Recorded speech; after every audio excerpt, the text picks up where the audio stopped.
Welcome to Mental Health, It's a Trap. We're your hosts, Susan and Stephen, mother and son, unravel the complexities of the mental health traps people fall in. Join us on this podcast journey as we demystify the mental health labyrinth, explore common issues, and provide you with tools to navigate this sometimes extremely daunting terrain. You can expect engaging conversations, personal stories, and probably also have a laugh or two. Access to mental health care should not be what causes you additional stress.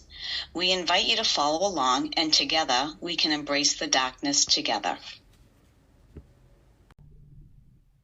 Welcome back, and we wanted to continue from our last session talking about traditional and non-traditional therapies, and we had left off on the somatic breathwork that we wanted to kind of touch on during this topic. And so, Stephen, what would you like to share about somatic breathwork? Yeah, it is a simple and yet powerful technique that people can utilize. And oftentimes I think people think breathing, like, yeah, okay, I already do that, right? So it's like they have thoughts of what it is or what it isn't, and it's kind of like a stigma toward it. However, for me, if you break down the word somatic, soma means body, and somatic means of the body. And so when you add it together with somatic breath work, it's utilizing your breath to be able to connect to your mind and body. And I often say that I provide somatic breathwork services to get the mind to shut up so that the body can talk. Huh, that's an interesting way of putting it. Probably because more times than not, we're not listening to our bodies, right? We're just more focused on what we're thinking about and not connecting kind of what our thoughts are to what our body's experiencing, like those physiological responses or the experiences that we probably store in our bodies. Mm-hmm. And I think that's the big thing, is that we know, like, if I speak for myself, like, I rarely get sick, but when I do, like, I feel it. And when I get sick, it's usually like, it's not horribly bad, but for me, it's like bad, like, don't want to get out of bed, have like a huge headache, high fever, or the fever sweats. But before that, it's kind of like, it's the feeling of getting sick. And there are some times that I can do things like, eat oranges or take vitamin C, or like, do more like healthy things, and I can beat it. And then sometimes it doesn't work. And then overall, I think we have an awareness of how our body feels, but we ignore it with our mind. Right, we kind of minimize or just say, oh, it's just this or it's just that, without really recognizing it could be something bigger than just that. Mm-hmm. And, it's interesting when you talk about somatic breath work, and one of the biggest things I hear from clients and patients is, don't tell me to do breathing exercises. That is so stupid. I don't even know why people, if someone's in crisis and they say, okay, so take some long, deep breaths, and, it can be helpful, though it's kind of like a Band-Aid in the moment. Mm-hmm. They'll really not get into the root of what's really going on, that you're so distressed in your body, or that your mind is just not focusing and not aware and all of that. Yeah, I think like you can utilize, like, when we've talked about like tips and tricks, there are like quick, easy ways, right? Like, again, taking deep breaths, or being aware of your breath, or just being aware of how you feel in your body. And sometimes those can help you not react, whether you like yell at someone or get into an argument or keep going. And although it's helpful for those things. I think those little things are kind of like, and I saw this in like a video, it's like maintenance. Like those are the things that you do for maintenance, like, breathing and like meditating. And I think even that's like people are now annoyed with the words meditation, mindfulness, and just like therapy, there's stigma or like, what do you call it?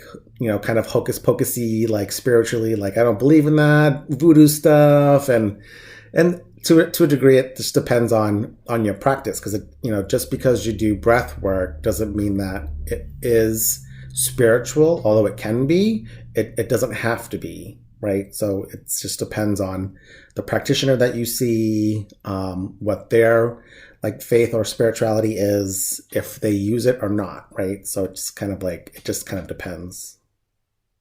Right. Yeah. I mean, it does make sense. And again, we talk about different things that people can do, right? And so it comes back to that one size fits all, Mm-hmm. and fine tuning your journey, and also knowing like when when you can figure out something that works and you use it for that experience, that may not necessarily work down the road for something different. Mm-hmm. And we talked about the toolbox and creating things that work for each person, and being able to get to the root and really, healing from within versus just throwing the band-aids on the outside. And that maintenance, like you were talking about, can be helpful in maintaining. So you still gotta clean out. Mm-hmm. And I think that's one of the things that somatic breathwork does, is because there's even a big field within somatics itself. Like there is a more like therapeutic approach, and people will get like trained and certified in something called somatic experiencing. And that's by Dr. Peter Levine, which, he's an expert in the trauma field, and again, focuses on somatic work. And the founders for somatic breathwork wanted to create something that could be used for, the general public. So kind of like for anyone, but also is something that goes a layer deeper. Because if you listen to things online, like YouTube or anywhere where you can listen to things for free, like meditation, it does help with connecting your mind and your body and listening more to your body. And for me, somatic breath work goes a layer deeper, because you have a practitioner, and as they kind of watch you through the session, like they can tune into like if you start to like clench your jaw, or if your eyes start like fluttering, and they can say Yes. like what's in your eyes, what's in your hands, you're moving your legs, where are you feeling it? And so that it gives you an awareness of oh, like there is something there. And so you go deeper, versus like, again, like when you think about it, you can think about it and you can notice it, but then you don't really put any like intention to it. Right. Yeah. I know when I had done the somatic breathwork session with you, and I can speak to my experience of what that was like. And it was the first time I had done it, and I know that we had talked about it before. And for me, being able to really be in that space is uncomfortable to get to, Mm-hmm. right? It's this being able to feel safe, and being or kind of questioning and wondering what's below there, what's in there that might come out. And so it already starts to build like these little bit of walls around that space, so that you don't get to that depth. And then having my mind question, okay, so what's going to come out? And so again, not really being able to get into the space where I needed to. Mm-hmm. And I know for me, trying it a few more times would be beneficial, because it was a good experience overall, though I did notice these moments during it where I could feel it in my body, and it was like a sort of like an uncomfortable space. That's how I can describe it. Mm-hmm. And, even never been a person to meditate my whole life, and working with a client and doing that meditation and learning to be able to sit and just be and just it took me a long time to get in that space. And once I got there, it was weightless. It was like a weightless experience of an out of body. My body was just really calm. I felt safe, and it was a good experience. And whenever I listen to that particular guided meditation, it gets me in that space because my body is in tune to it, and my mind, and so it's a really positive experience. And so I think the somatic breath work, by doing it a few more times and being able to feel safe in those moments, would be beneficial, I think. Mm-hmm. And that was my experience with it. And I feel like that's what is most any practice you do, and I'm using the word practice as a broad term, right? So like if people go to the gym, if they do yoga, if even going for a walk, anything that's like active or creative, like the more you do it, the better you get at it, right? It's not like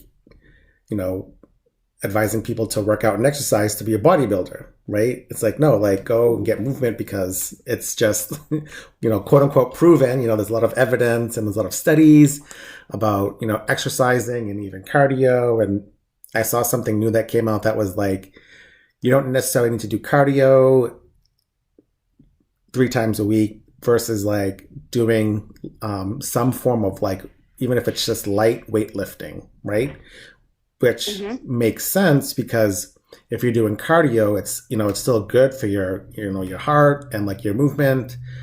However, when you think about like even weight training, even if it's light, you are working out your muscles and conditioning them so that they're strong, or they're maintaining, so that when you get older or as you get older, you can still do most of the movements or the things that you can do, versus when people get old and I'm like, oh, I'm so old, like I can't bend down and pick things up, or it takes me a while to get out of my chair. And this isn't a crack on old people. It's just like when the less movement you have in your life when you get older, then the more harder, or stiff your body becomes. Right. And that's really true. And it made me think about a patient that I had worked with that was, mid-70s, very athletic growing up, into sports, cross country, skiing, and all kinds of, sports activities. And still to this day walks 5 to 10 miles a day, not doing the intensity and frequency, say like when you're 20 or 30, though still being able to maintain that movement, right? And that shift of transitioning into an older age, right? Like aging. Mm-hmm. And, our bodies don't work the same way. Our bodies, they age too. Our bones age, our muscles age. And we think it's the end of the world because we are not as active as we were when we were, say, 20 or 30. And being able to kind of process through that and say, and you're still moving, and you're still walking 5 to 10 miles a day. I mean, that's big, right? Mm-hmm. And so, yeah, when your body's in motion, it will stay in motion. And when it's not, then it doesn't.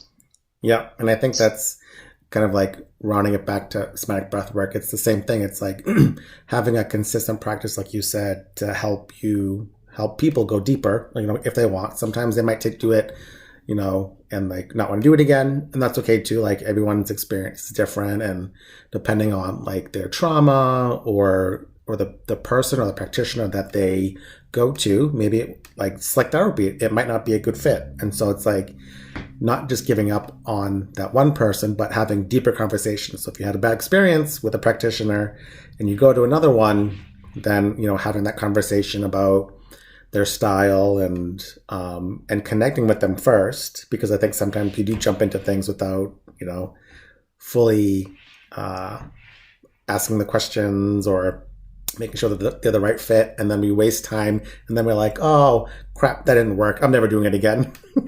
Yeah, right, exactly. Go back to that same space, right? And I know when I say to people, if you're looking for meditation and meditation is something that works for you, go online, listen to different voices, right? Because some people can't tolerate like a high-pitched voice, or someone that talks really low, or someone who has just more of a monotone voice. Some people like expressive voices.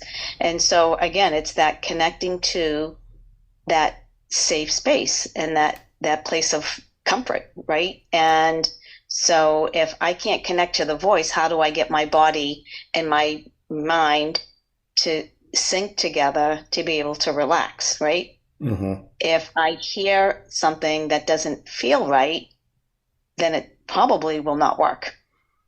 Mm-hmm. And I think that's one of those things that kind of comes up or is talked about, right? Like when you think about being like trauma informed, right? So like if they sound like someone who might have, caused your trauma or was a part of your trauma, then like hearing their voice or someone who speaks like them or their cadence or their tone, like it's like sometimes those might be the things that, you might not consciously be thinking about, but it comes up. It's like, oh, like, ew, gross. Like, I don't want, like, ugh, Yeah. gotta go, gotta run. Right. Yuck. Nope. There's something, and we don't make the connection sometimes that it was a smell, Mm-hmm. a sound, a mannerism, right? Mm-hmm. So the way someone moves or the way someone's body language is can be a trigger to some of those traumatic experiences. Mm-hmm. And being aware of that and saying it's okay if that's not the right person. Again, it comes back to that. Does it fit? Yeah. Does it feel like it fits? And if it fits, try it. Mm-hmm. Yeah. And I think that's one of the important things, like, especially like when people are getting trained or certified, especially like when I went through the certification for somatic breathwork, and they teach those things like, being trauma informed and being aware of touch and how you sound and, creating safety, to the best of your ability. And then, having those conversations. And I know that one of the founders talked about an experience where he led a group session, and he noticed that a woman was holding her hands in like near her lower abdomen. And so, at the end of the session, I think he spoke with her separately and just asked, like, I just noticed that, your hands were near your lower abdomen. And she got defensive and said that it was the worst experience that she ever had, and she's never ever going to come back, and she left. And so obviously, for a practitioner, it's one of the, the thing where you're like, what did I do wrong? Or like, what happened to her? Or like, what did I do? And sometimes you never get that answer, right? So when you work with clients or patients, and if they just leave, or like, even if they just quit and they don't want to tell you, or if something bad happens and you never know about it, or they just, whatever, move. Right. Those things happen. But apparently a year and a half later, she ended up going back to one of his sessions again. And she told him that I believe she had a miscarriage. And that was a big reason why she had, a traumatic experience going through somatic breathwork, because it brought up that stuff. However, in bringing it up, she was also able to kind of look at it over the next 6 months and kind of, find her own healing, whatever she was doing, and then going back to somatic breathwork to do another session. I think it kind of speaks to like, sometimes it's a bad experience and it helps you, dig up some of the stuff, although that's not what it's necessarily aimed for. There shouldn't be an intention from the practitioner. It's more of a providing a space where you are curious enough to see what the body's going to say. And you never, I mean, you don't know. Like, there's nothing that we can guarantee. Just like in therapy, it's like, oh, like, we can't promise you things are going to come up. But when they do come up, you get to like talk about them or like kind of process. Right. Yeah, I would imagine, um, for this person having that come up and being in a place where it wasn't comfortable yet for her to talk about because maybe there was some work she had to do for herself around that, and being able to go back speaks volumes for her to be able to do that, and even for the practitioner to have an understanding of that there's going to be times when things come up that we're not privileged to know at that time, or may never know. Like you said, there just might be things that we'll just never know. And so I think it's a blessing in disguise when things like that can happen, and that she could heal and be able to try again. Mm-hmm. So somatic breath work, is that something that is just a one-time thing? Is it something that people can continually do? Like, can you speak a little bit about that piece of it? Mm-hmm. Yeah, I would say it's in part dependent on like what the person's looking for, because you can do one-on-one sessions, you can do group sessions, and similar to how like there's no intention of like what the practitioner wants to be done in the session, because it's not about us, it's about the person and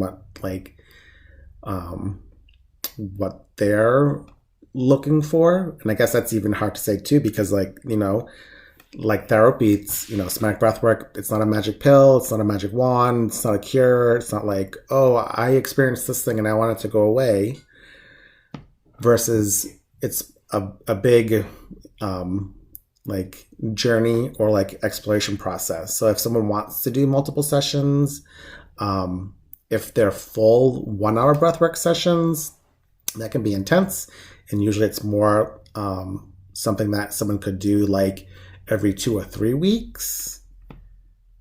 And if they're shorter breathwork sessions where like you do 30 minutes of breathwork, and then there's like 30 minutes of kind of like either processing or just connecting, those could be like done probably weekly, like once a week if someone wanted to.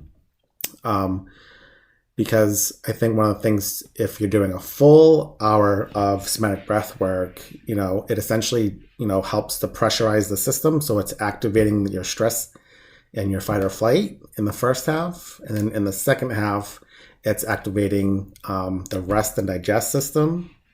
And so to calm down and relax and like slow things down. And doing that, just breathing for an hour can be a lot for some people. And so waiting 2 or 3 weeks if they're doing a full session is probably best for them. But if it's only like a half an hour, then probably something once a week if they wanted to. But there's no like set, like you have to do 12 sessions and you'll be cured. Right. Yeah, we definitely know there's no cure for anything. And so more about, if someone wanted to, so they could do more than one.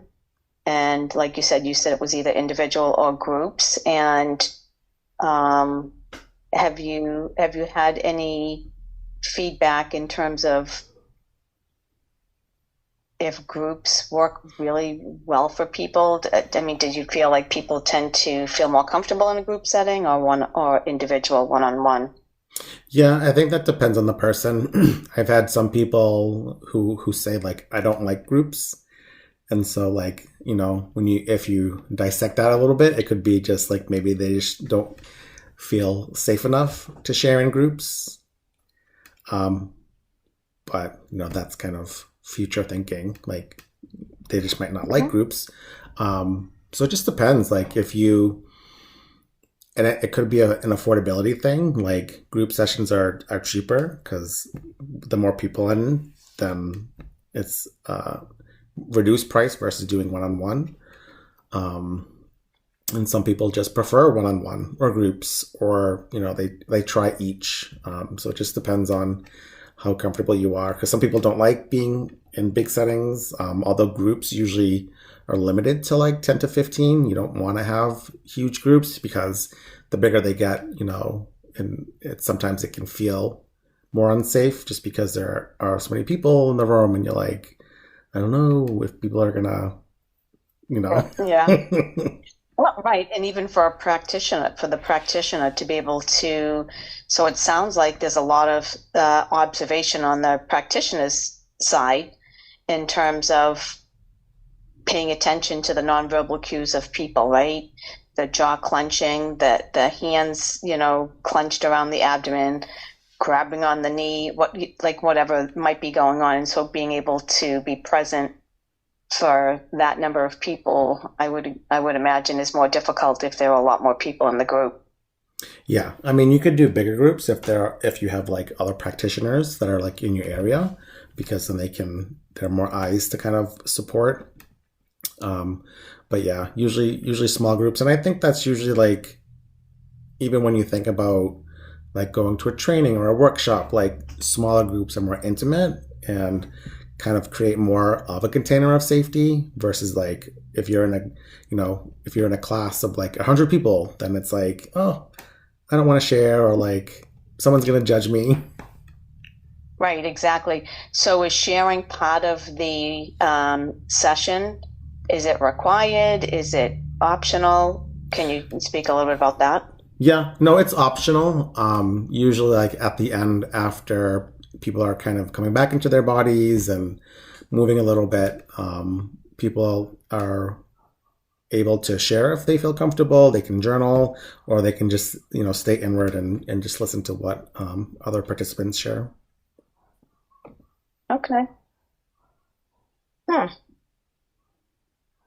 Interesting.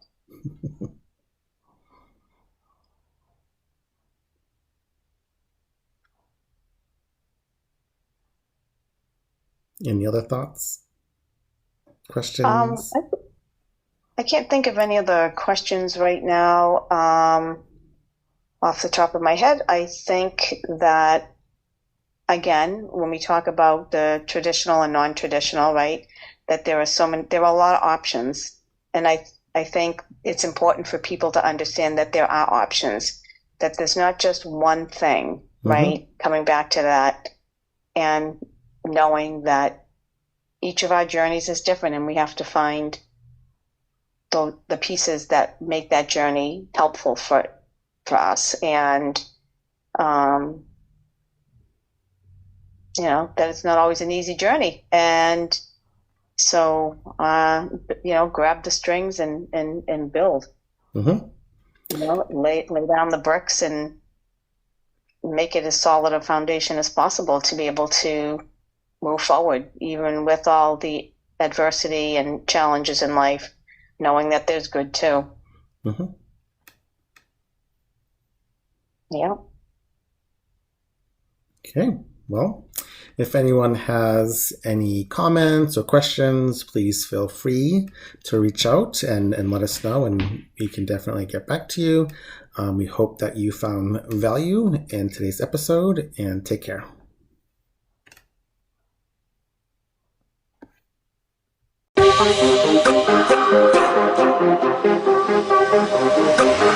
Huh.